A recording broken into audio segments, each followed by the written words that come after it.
How's it going today, guys? Back here with episode, Sam's behind the camera, so I'm seven of the Every Second Accounts podcast. Today, fellow, not for long Arizonian, my realtor who put me in this house, Zack Scriven. Thank you, man. Yeah, I was just saying, it's funny that, I sold you this house, but I may not even I don't even really do real estate anymore, He just swindled me to get me down here, and now, and then he's gone with the But aren't you glad that you did come? Oh my gosh, 1,010%. So, let's kick this one off, taking it way back to Zack Scriven day one. So obviously, I began to know you as LinkedIn influencer Zack Scriven. Yes. And we will definitely touch on that. But even, I guess, preceding that, kind of walk us through your background a little bit. Yeah, so the part that matters is that I had a background in industrial automation, and my parents did that, and so I kind of grew up doing that, and I dropped out of college to kind of do that at an early age and work for my parents' company. I started working in that business at an early age, and so there was a lot of things about that industry that I didn't really like, mainly that it was kind of slow to adopt newer technologies. And also specifically video content. I had an interest in making YouTube videos as a teenager, and something I didn't see in the industry was like creative YouTube videos, or helpful YouTube videos for that matter, in the industrial automation space that I was kind of growing up in the early part of my professional career. And so in 2018, I famously or infamously quit my stable six-figure senior engineering position to pursue video content creation full-time on LinkedIn, and actually stumbled into a little bit of a success. And now I actually posted the other day, I've since moved on from being a full-time LinkedIn influencer, but I took what I learned and the connections that I built, and we kind of turned that into this company, 4.0 Solutions, that really was kind of born out of a YouTube channel, and that partly that I was working on, or was able to work on as a part of my video company. I was helping them do YouTube content, and so that's what I do full time now. Is we work with the YouTube, but it's basically my passion. It's like I if you would have said I would have been able to do this 3 years ago, I would have been like, you're crazy. That this is actually my job now. Is we are a YouTube channel, and we are actually getting to make a big impact on the industry. So that's kind of the two-minute version of it. I was going to say the long and short of, well, I guess we can wrap it up here. Thank you for being, no, I was playing. No, but that is, I want to obviously dissect that a bit. So crazy that, obviously I know a bit about your first and early career, but to make that jump, to go from something that I think a lot of people, just to be completely honest, would look at like almost a dream position, for a lot of people. That's an end goal type role, wage, so on and so forth. Like, walk me through kind of that period of having was it ever a question of, I'm going to go and pursue this, video and LinkedIn and all this, content creation full time? Or was the money ever tough to leave, or was it just like, screw it, I want to do something I enjoy? Because I think that's something that a lot of people, one, can resonate with, being in a career they don't like, but may struggle with, of taking the jump. Yeah, the money was definitely tough to leave. The other part that was super tough was having like a daughter that was less than 1 at that time. But because I was willing and able to work, and at that point I would have a lot more open and free time on my hands, I could take that extra time and capture even more attention on LinkedIn, which I knew LinkedIn video over time would be successful. Were you creating content in your role? Like, were you already doing it? Yeah, so I had done videos. I had done a video here and there, like even back to when I took over my parents' company. I had done a few videos here and there, but it was always like business first, videos like secondary to doing the business. But then it got to be to a point where I was like, at a certain point, what if doing the videos became the business, Yeah. And at some point it just kind of switched, I think, like I was watching a lot of Think Media. They hadn't even hit 1 million subscribers at the time, but like Think Media does a lot of YouTube content around what kind of cameras to use, what kind of lighting to use, how to upload YouTube videos, and not so much in the LinkedIn area, but I saw like, hey, if you could be successful teaching people how to be successful on YouTube, what if kind of a similar thing happened on LinkedIn? So how did you get prepped or started on LinkedIn then, I suppose? Because obviously I know that you were very early in that. So how did you get very familiar with that platform to want to create something on it? I'd always kind of had a profile, and being in that industry that I was in at an earlier age, I just kind of always wanted to be, connecting with my peers, or even the people that were older than me, just because I knew it would be valuable later. I started posting videos about some of the things I started seeing in the industry while I still had my job, but I started posting more and more videos to YouTube. Like I posted one video that got a lot of attention of like why I had quit one of my previous jobs that people didn't quite understand, because from the outside that would be like kind of like not the Google of the industry, but like it'd be like a really good well-known company in the system integration world, that why would you leave that company to go work for another company that frankly didn't have quite as good of a reputation. And I was actually ended up being I ended up really not being happy at that second place, which in the long run only made me want to make this jump more. Absolutely. So that was like a good choice, but in the long run, one of the main videos that I posted was like controversial. Why did I leave that job? And I knew that would get like a lot of attention. Absolutely. And in hindsight, maybe I shouldn't have referenced their name and stuff. Like so, like I made a lot of mistakes along the way and stuff, and hopefully didn't permanently burn any bridges. They might have got scorched, but like I was just putting myself out there, right? If you're trying to figure out where that line is of the cutting edge, you're gonna get cut. But in the long run, I had stumbled upon, when I went to go share that video, like I posted it to YouTube, I went to go share it to LinkedIn. I just found out that you could post it natively to LinkedIn. And I was just like, hey, why don't I do that? And the same video that I posted on YouTube that got like 20 or 30 views got like 1,000 views on LinkedIn. Holy crap. And so I was like, wait, that's kind of weird. There's something here, And so I kind of kept doing that. And, it wasn't like more than a couple of months before I was like, hey, I'm just going to do this full time and make a story out of it, that people wanted to follow. Absolutely. So what are those first steps then? You make the jump, obviously, from a career to now this, kind of full-time video content creation. Were you thinking monetization, or were you just thinking views? Are you thinking connections? Like where does your headspace go in that? Yeah, we can like accelerate that learning process for you if you just buy this simple course or whatever. What I would do now is much different than what I would do then. And where I lacked was what you mentioned was a path to monetization. I did do a lot of content. Like I posted like daily initially, and like I kind of had opportunities that just sort of popped up that would present opportunities and ways to make money, like whether it be a sponsorship or paid video deal or... And those just organically came in? Yes, yeah, they did. But like it was all haphazard. And it was all based on like what I wanted to do too. Like, so some of the paid deals that I got were like sponsored trips to South Africa. I was going to ask about that. A lot of the money, it's like Mr. Beast. Like a lot of the money, you make like $10,000 to do a road trip, but then all that money... You've got to pay for the road, yeah. You spent $20,000 to do the road trip. It's like, that was fucking me, No, it's not good. But no, it's like...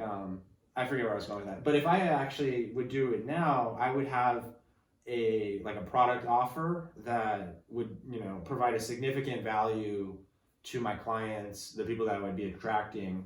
Now what I would do now, like back then what I would have offered was like probably a coaching or consulting for social media strategy, specifically around LinkedIn. Kind of maybe something similar to what Shay Rowbottom is offering, like with her 6-week, LinkedIn I'm not familiar with her. No, man, you're not up, dude. I feel like maybe I'm just in this weird niche-y LinkedIn culture.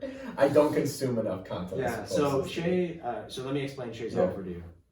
So she has a 6-week LinkedIn video bootcamp, and it's the only thing that she offers. I mean, she might offer like marketing services, but it's like the main thing that she offers. It's the primary driver of her success. That's her main course meal. That's her. Okay.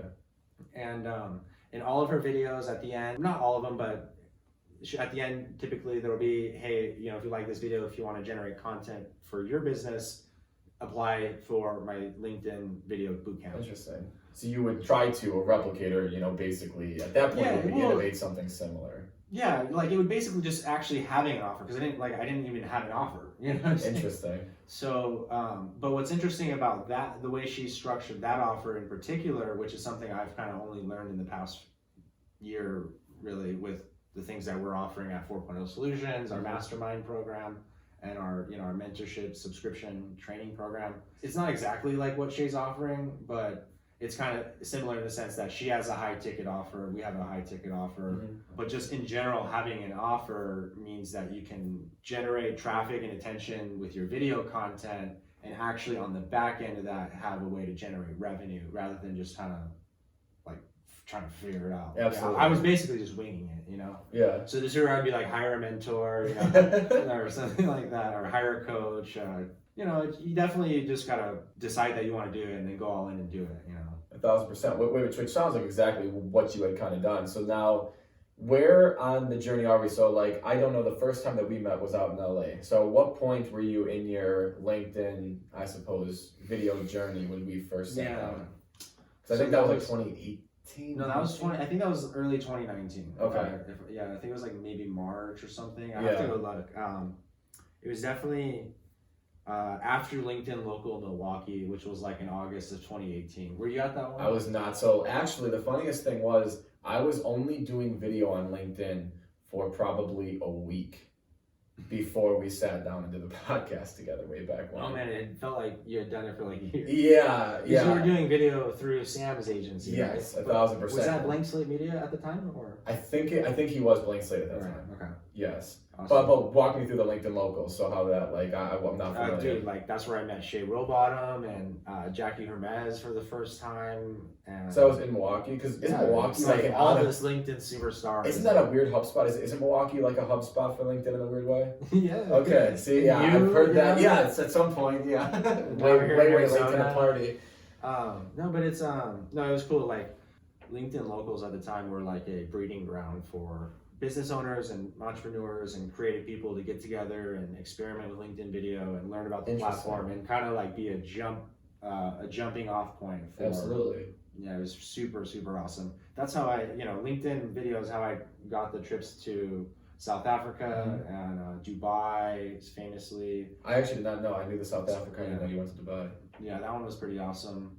So how did those trips come about? I mean, because I think that's a pretty cool thing. It was basically just me connecting the dots between an industry conference that advertisers or marketers at these large companies wanted attention to, and I could easily translate that into, my audience and exposure on LinkedIn.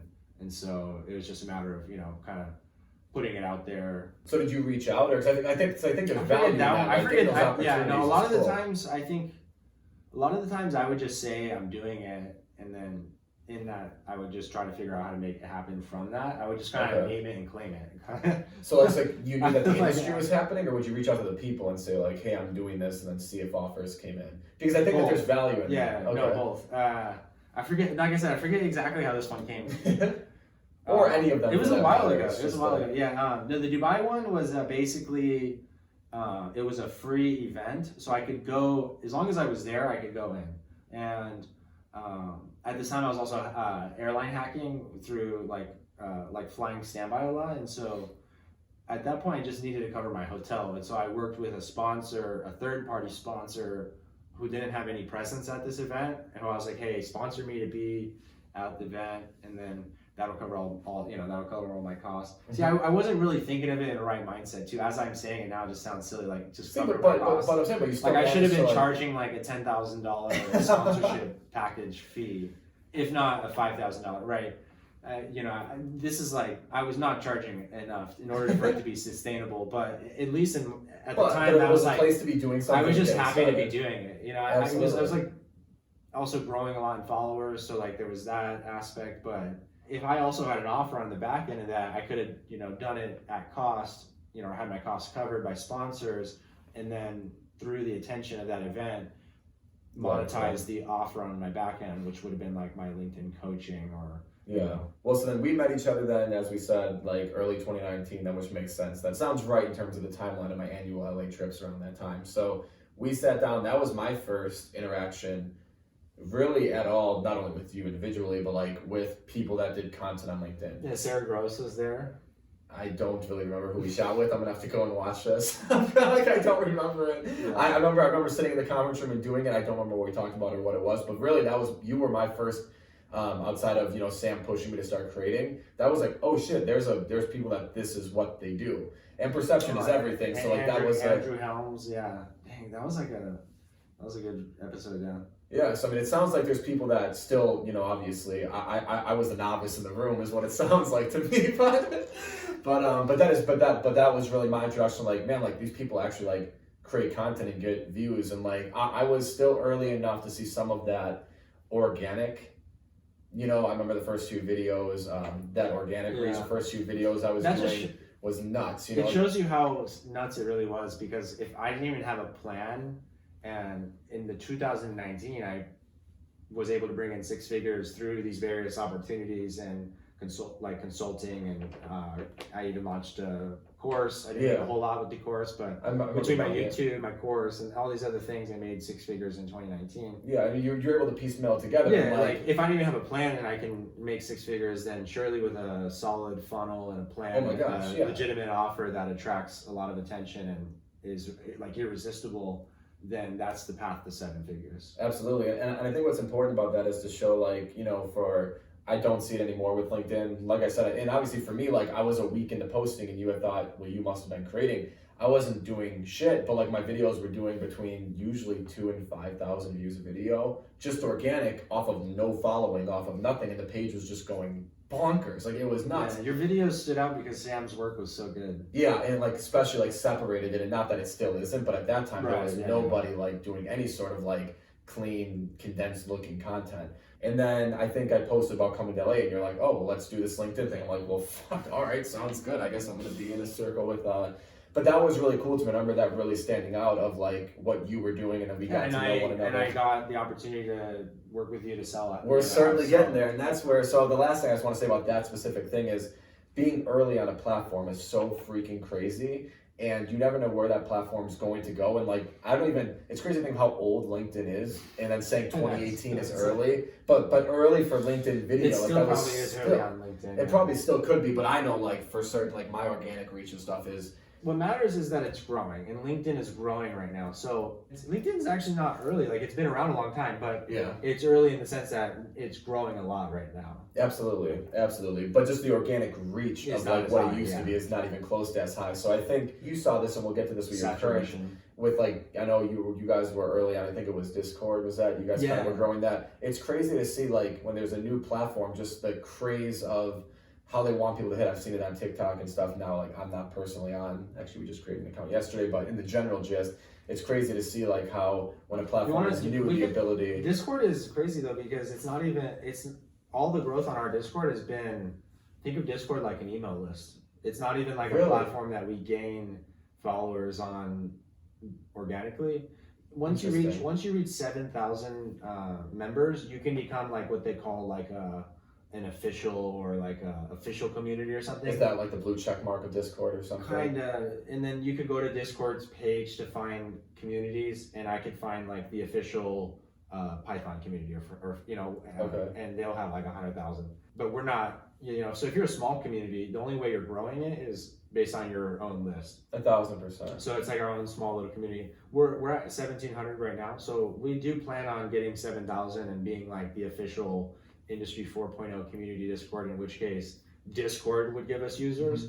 But like, I guess it's new in the sense that a lot of the people joining our Discord server are new to Discord themselves, you know. Absolutely. But we're starting to see more and more people joining the Discord that they've already been on Discord, because Discord grew 112%. Yeah. Like it blew up last year. And interesting, and very similar than how we were talking about LinkedIn. It was kind of the same thing. A lot of the organic stuff at first, and then people, you know, you start getting the connections, the followers, and all of that. But so let's just kind of, I want to hit that then. So now you're obviously. Let's not even talk about Clubhouse. Clubhouse was the one I think I meant. I think flopped. Clubhouse was. It flopped. That's what I was. I think I got that in Discord mixed up because I don't use either, and I never use. Yes, no, but Discord does have a feature that is kind of similar to Clubhouse, but it's like a private. That's what I was thinking of. So I remember you were on that a few months back too, and that thing just blew up, and then you didn't hear about it anymore, which is fine. Like. People got over the hype bullshit really quick. But like what I was saying in that, and that's what I was trying to bring up, because I remember that like blew up and we're like everyone was talking about it, and then it went away. But I think there's still such a value, because now you're saying they might be building out a feature in Discord that's similar, or like it's called Stages. Interesting. But like even if like LinkedIn didn't work or that, there's such a value to getting to being first into learning platforms and to like jumping out when they get the organic reach, because you never know where they're going to go, like long term. And I know like for you with LinkedIn, and we'll get to, you know, the current, you know, your current stuff is where I want to kind of get to, obviously. So it's presented, I would say, like foundationally, and correct me if I'm wrong, basically every opportunity that you've seen along the way has basically now stemmed from LinkedIn being the foundation of it. Most definitely. We have a webinar on Friday, and we have about 3,900, almost 4,000 people registered for the LinkedIn event. That's crazy. Yeah. And so the way that works is, think of the LinkedIn event page as a landing page. We had about 12,000 people land on that page, and about 4,000 of them, there's about 30% conversion rate. So 30% of the people that landed on that, and LinkedIn gives you all these metrics too. And it's cool because over time. Is that just on the business page? No, when you create a LinkedIn event. Oh, and you can create a LinkedIn event as a personal page. Because we're trying to learn a lot about it too, so you can create an event under your personal thing, or you can create an event under a page. But in any case, you can invite speakers and invite a bunch of people. Here's a little inside baseball. Part of the reason how we got all those people the 12,000 people to go to the event page is because every week you can invite up to 1,000 of your connections to an event. And so we created this event in advance. I mean, this is like a big deal. This is the launch of we only open our mentorship program twice per year, and we're in that phase right now. So this webinar. Oh, so this is like a big landing spot. Yeah, we're hoping to do, add 100 new people to our mentorship program, which would be like, at $300, you could do the math. Yeah. That's a huge month for us, right? Absolutely. I was going with that. I actually want to so how did that before, because we can obviously talk about the offerings and what you're currently doing, but I want to know what exactly, I know what you're doing, but so how did this opportunity present itself? What is this? What we're doing now? Yeah. Okay. Because I know that was an existing client, was it not? It was almost a client, and then it turned into a full-time role. I actually pitched them via a video proposal on LinkedIn. No, not LinkedIn. It was a private. But okay. I did do a podcast with Walker Reynolds, who's like my client now, and he's the. So who is that? See, I don't know. So basically Walker, he's like the innovative person of the industry. So when I think of you in accounting, I think of Walker in Industry 4.0, right? Okay. So which you're the thought leader, basically. 1,000%. Yeah. So for people that don't know what Industry 4.0 is, feel free to.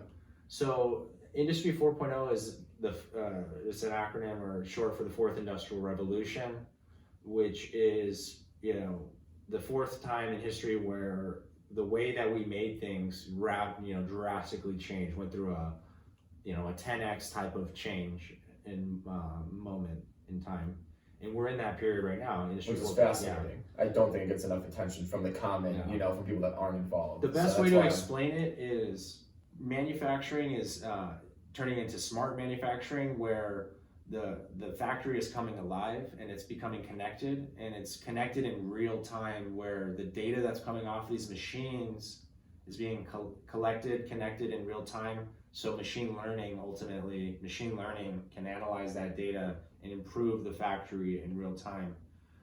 But it doesn't just stop there. These manufacturers are creating now products that get better after the consumer buys them, because they're connected to those products. Think of the Apple iPhone moment. Mm-hmm. When Apple created the iPhone, this was the first time that a phone got better after you bought it.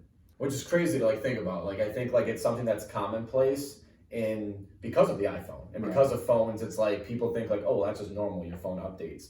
But in the manufacturing world, that's basically not a thing, and that wasn't a thing in the world 15 years ago. Right. It's absolutely wild, and how new that all this manufacturers are facing a huge challenge, because let's say you do hire a new manufacturing engineering intern who is a millennial, maybe even a Gen Z at this point, and they walk onto the plant floor and they were born with an iPad in their hand, and you're telling them the way you're operating your piece of equipment is you're collecting the piece of data on the spreadsheet. You're having to take data from one system and manually enter it into another system. Which I know firsthand, because my entire background is in manufacturing. Accounting is actually the foundation of where I got started. That's actually even more high tech than some of the situations I've seen. Right, and a lot of that shit's still inventory on hand, pen and paper, entering it into a computer system that's out. It's crazy. Imagine Tesla. We're talking about car companies that waste millions of dollars of raw materials per month, but they don't even know Which that. is an understatement, by the way. Right. Like maybe one part of their process, you know, and they don't know that until the end of the quarter, right? Mhm. When they run all those reports. Tesla knows in real time the cost of a car, the planned cost of a car, and the real time cost of that car, including all the cost of the raw materials, the cost of the electricity to produce it, and also the the labor cost to produce that car in real time. So which, as a there's data-driven problems, guy, I'm not trying to cut can- you off, yeah. but like that's literally the foundation to everything. Right. Like I can't express how actually impactful, and that changes everything. Yeah, think about how Facebook spend- knows how to keep us on their platform longer Mhm. because the algorithm knows what to put onto the what to put on the post into the feed, right? Exactly. The same thing is going to happen with within a manufacturing environment, with manufacturers that are being forced to like create so many different products on different lines and different combinations. It's impossible for a human to do. Absolutely. And so just like it would be impossible to expect a human to manually select which post is going to go on everyone's feed. Absolutely. AI and machine learning is the end game, is the holy grail for manufacturing. And we're teaching people how to get the right architecture in place so they can actually not just do a pilot project with machine learning and AI, but actually have a business that runs, is a digitally transformed business. Absolutely. So that's what Walker Reynolds is a visionary. And I'm the visionary of the digital media side. I'm the digital media strategist, and I'm also the community manager. I was the mastermind behind our mastermind digital product. The mastermind behind the mastermind. There actually, quick sidebar, I did do Dean Graciosi's and Tony Robbins' mastermind business course. It's like their flagship knowledge business broker course. It's it's teaching you how to extract your knowledge and turn it into an offering, and they called it mastermind. And so hey, very smart people borrow from technically the full product is called Digital Factory Mastermind, but we just call it mastermind. Mastermind behind the mastermind. So how did that opportunity come? That you said you sent off a cold email. Like, what interested you about it? How did you reach out to Walker for the first time? Like, we did the podcast, and I think I asked him if they would be willing to sponsor the podcast that he was on. And then to my surprise, they said yes. So, and then eventually that turned into, hey, why don't we just put a contract together to do content marketing, right? To do this on an ongoing basis. Yeah. And part of that was going to be them sponsoring me to do my own content. Interesting. So, in the long run, we just, eventually the success of the videos and the channel turned into 4.0 Solutions, and we just started our own company basically. That's wild. From the YouTube channel and the training. Before, people thought we were crazy to even be sharing the knowledge that we were sharing, but interesting. Why do you think that is? Well, because in their minds, that's what they thought made Intellic integration money, right? Okay. So, but naturally, over time, 4.0, but then they kind of saw Intellic integration as like a competitor in a sense. But really, we were teaching them how to do exactly what we were doing. Yeah. So 4.0 Solutions was born out of Intellic, and we changed the name of our channel this year. And since then, we've attracted even more integrators because we're like specifically just focused around kind of helping them and the manufacturers use the same technology that we're using to transform. Absolutely. So where do you see your client base coming from? Do you see is it this something that should be like if I talk about every second account, sometimes that can help me in explaining what I'm thinking. I think that we could and we should be doing accounting for everyone. Do you see this as something for every manufacturing business? It's going to be an adapt or die moment, or are you seeing just specific niches that you think you're going to work best with? Or is it a blanket type of product where at the end of the day, this could grow to where every single manufacturing business, because arguably I think the answer is everyone, but I'm curious to hear your take on that. Yeah, so it's definitely Industry 4.0 is everyone has kind of got to be on the same wavelength, and something there's not really an Industry 4.0 standards body. If there was, it would be us, right? 4.0 Solutions. We've got 9,800 subscribers, so we're almost at 10,000 subscribers. Congratulations on that. That's phenomenal. Which is, those are votes saying that, hey, we believe what these guys are saying is helping and valuable. But at least everyone that's on a plant floor go through our free training to understand at a base level what it is that we're dealing with here. Our high ticket training is definitely not for everyone because it's expensive for one, and two, it's really only meant for like people that are leading those initiatives. Interesting. So it's more for The like architect. Okay, sounds good. So more of like the manager. It's a valuable type. skill too. So if we teach you how to, if I teach you a skill that you could take that to the market and charge, 5 figures a week for that skill, that's a valuable skill. 1,000%. Yeah. So that's kind of what we're doing, and also but through that, we realize we can't help everyone, but through our community, through this network that we're architecting, we can actually, right? So interesting. So we're trying to make it just like a magnet to attract everyone to a similar wavelength. One of the clients that was on the podcast that I had today said his client saw his management shared him a video, and that was like our video. Interesting. Yeah. That must be pretty cool to hear. Yeah, I was like, all right, we knew that was happening, but to hear it, yeah, I mean, it's pretty damn cool. So what's kind of next for Zack? Because obviously we didn't touch on it, but you also were my realtor. We didn't touch on that, but you've kind of been a jack of all trades. I want to teach people how to do this. Oh, I thought you wanted to teach me to be a realtor. I was like, I have no interest in being a realtor. I was actually trying to do this before, but I realized I actually needed to be able to execute on scaling a 7-figure online coaching course business before I could teach people how to do that, which would then in turn be another online. No, but okay, so like and we're well on that way. Like I actually just did a video unboxing the 50K award for Kajabi, which is like the online course platform that we use to launch our course. We've already I've already received the 100K mark award. Congratulations. So I'm going to be doing that video, and then they do a milestone for 250K. We're kind of on the way to hit that. So all the traditional increments. Yeah. So like the goal is to hit 7 figures.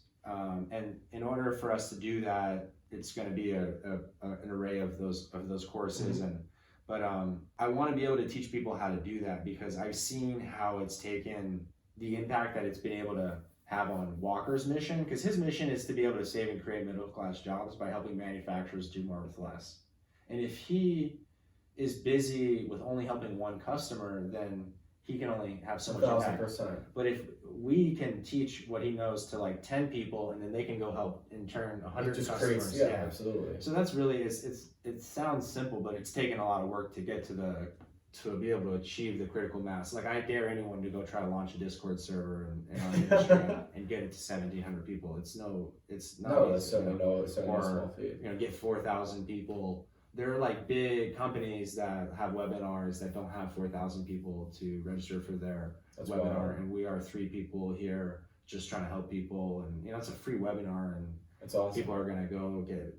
There's like people that probably don't even like us that are just gonna go there to try to learn. Just to try to get the value. Yeah. So, but like we just we know that that's gonna happen, and we just keep on keeping on, and absolutely. So what's next for you, I suppose? Yeah, like what's crush this webinar on Friday. Yeah, just absolutely annihilate. But like obviously, like you've gone on an interesting path. You had your initial 9-to-5 career. You've gone to LinkedIn. Influenced throughout, and that obviously, in your own right, you speak a little bit but you were still what I would deem to be wildly successful in doing it. Now you're in the industry 4.0 stuff. Like, what do you? Just stay on your toes, or is there some concrete plan, or you just kind of rocking and rolling? So we're continuing. Next? We're hitting the very focused on hitting that arbitrary 7-figure number within our business, because I know that that's going to do amazing things within our own business internally, which then will allow us to help our customers even more. It's funny because Walker had to spend a lot of money on.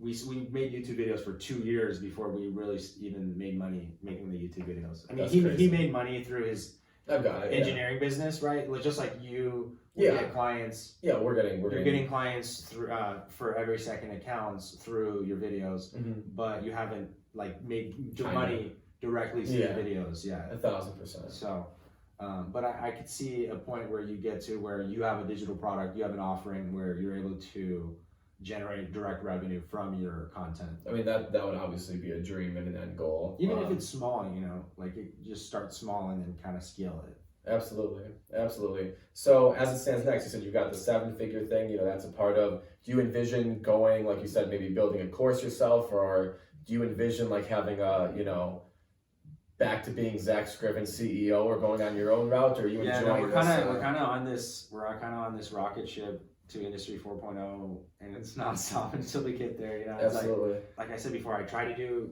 2 things before, and then I kind of just gave up on, not gave up, but like I like let Zack Scriven Media and my real estate business sort of just take a backseat and really focused on 4.0 solutions. And my personal income has, you know, grown a lot because of that, because it's been a lot more successful because I'm focused on it. And also just being able to see the success of the people that we're working with also too. So it's like, I'm kind of just focused on that for now. And then, you know, as like I said, that becomes more automated and I can kind of not have to be learning so much, but I can take what I learn and share it with, like, be able to help you accomplish something like that and what you guys are doing, and take what you're doing and scale it into a scalable online business. Absolutely. Well, very cool. I mean, I guess kind of you've had obviously a really exciting journey at least in my eyes, you know, up to this point. What is something that you would, if you had like one, I realize this is a big question, but from a 10,000 foot view, as someone, you know, you've really shifted industries and I think done well in every different sphere that you've kind of been in. Not everyone can do that. So like from your perspective, like what would be one piece of advice to people that are kind of trying to find, you know, what it is that they want to do and who maybe aren't, you know. Yeah, I would get more offers out there. Even if the offer fails, at least you realize that it failed, you know, because I didn't have that offer initially. Like I was capitalizing on opportunities, but you can craft an offer that's almost irresistible. You know, once you create enough equity and you create enough value up front, and you attract. So first things first, create a brand or build something around what you're good at or what your sphere is, or what are you. You don't have to even have like a huge following. You could just create an offer and immediately take it to the market. You could say, hey, we're doing a accounting workshop, and we're doing it on this date, and you know, after the event, it's going to be this price, but if you want to get in on it now, it's half off. And then you basically you could sell that today if you wanted to, right? And if no one bought it, then you didn't have to do it anyways. But if it, you know, if 10 people bought it, that would give you a piece of data. And if 20 people bought it, that would give you a different piece of data. So basically work to become a thought leader within your space by starting to accumulate or build courses or workshops or something. I think you need to bring more offers, just bringing more offers to market, and like, but ultimately coming to that Godfather offer, right? Mm-hmm. So you can arrive at what is that sweet spot in the market, the thing that everyone's looking for. Not everyone, but like the thing that is your ideal client. What is it that they would just, they can't say no to, you know? Absolutely. And it's not obvious what that is at first, and you won't know what that is unless you start throwing some darts at the board. Absolutely. So just getting started. Yeah. This is basically like the foundation, which is tremendous. But yeah, like not just only getting started on making videos, but also getting that offer out there early, even if it fails, because just to start getting some data from it. Yeah, I really like that. Is there anything else like that was obviously I appreciate your time.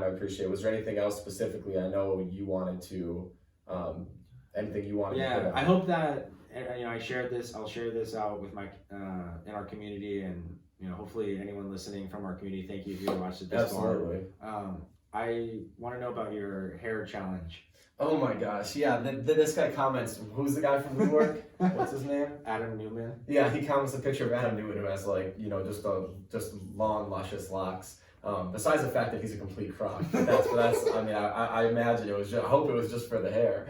But he's like, you're gonna look like this soon, and I'm like, I better not, because I better hit that goal soon. Yeah, no, last thing for me with me buzzing my hair, outside of just being in the midst of a quarter life crisis, I think it was honestly like I've kind of set some of these goals, and sometimes like, you know, for me, I want to get to 500% growth by the end of the year. I had done a video about that, Sam, 2 weeks ago, 2-3 weeks ago, something like that.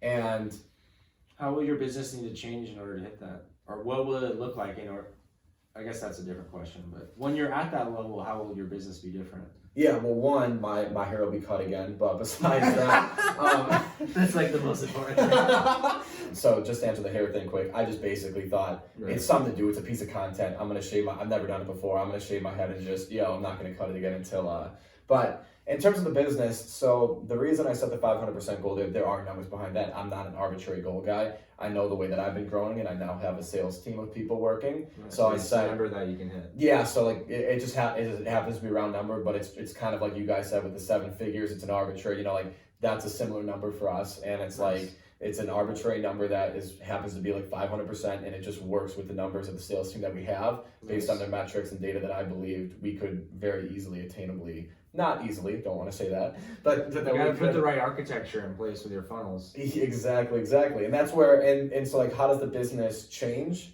And I like that now I'm being interviewed a little bit. I basically laid the foundation of the company prior to trying to set up any sales funnels or trying to set up any sort of opportunity for growth, because I've never wanted to get into that position, which a lot of people don't think is real, but where you grow too quickly. You can't change the wheels on a bus that's moving down. Exactly. I love the way you put that. Hell yeah, I've never thought of it like that. Elon Musk said that. It's like when you ramp up production, you have to basically stop everything at that point to change any architecture or anything. All of your issues are going to be exposed. So like for me, I basically made sure I crossed every T, dotted every I, and had every period in place prior to setting these funnels up and prior to building these, simply for the fact I don't make short-term decisions. I only make decisions based on what my long-term goals are. So like I wouldn't have made a decision to hire the sales team or set any sort of growth numbers if I didn't feel that 500% is attainable, or 10,000%, at least the SOPs, the procedures, the foundation that we've set can now handle any sort of workload. That's a good feeling. Yeah, no, it's an outstanding feeling, and that's exactly, so to answer your question, does anything change?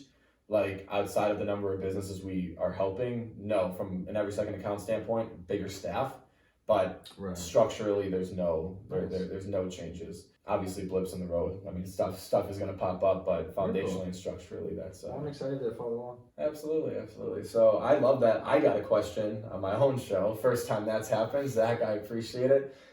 We didn't talk about it, but you did sell me this house. So I think we were remiss. We've kind of vaguely... we vaguely mentioned it throughout this, but you did get your Realtor's license last year. That's another important thing about making connections. And also just throwing an offer at the wall.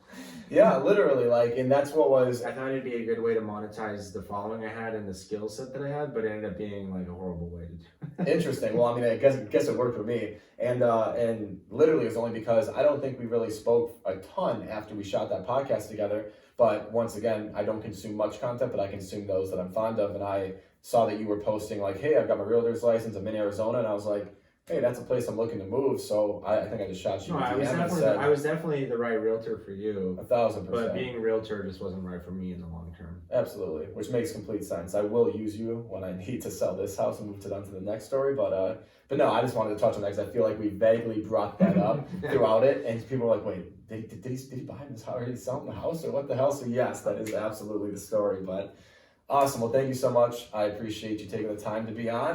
Hopefully not the last time. And thank you guys if you're still watching. And next time we'll try to get Sam out from behind the camera. We'll try to get a better setup in person here. But thank you guys for watching. I look forward to talking with you again soon.